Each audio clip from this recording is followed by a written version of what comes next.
இயேசுவுக்குள் பிரியமான சகோதர சகோதரிகளே, தெசலோனிக்கருக்கு எழுதிய முதல் புத்தகம் அதிகாரம் 4 இறைவார்த்தை 3 நம்ம இப்படியாக வாசிக்கிறோம்.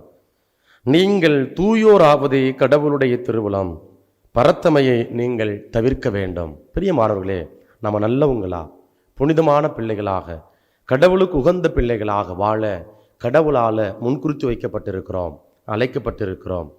இப்போ நாம் தூயவர்களாக வாழ்வதற்காக கடவுள் என்ன பண்ணுறார் அப்படின்னா, அவர் தன்னுடைய இரத்தத்தை அதாவது நகருக்கு வெளியில் ஊருக்கு வெளியில் சிந்தி இருக்கிறார். நம்ம எங்கே வாசிக்கிறோம் அப்படின்னா, எபிரேயருக்கு எழுதிய புத்தகம் அதிகாரம் 13 இறைவார்த்தை 12 இப்படியாக வாசிக்கிறோம். இதனால் தான் இயேசுவும் தம் சொந்த இரத்தத்தால் மக்களை தூயவராக்க நகர வாயிலுக்கு வெளியே துன்புற்றார் என்று வாசிக்கின்றோம். பிரியமானவர்களே, நீங்களும் நானும் தூயவராக புனிதமானவர்களாக வாழணும் அப்படின்னா இயேசுவின் இரத்தத்தால கழுவப்படுவோம்.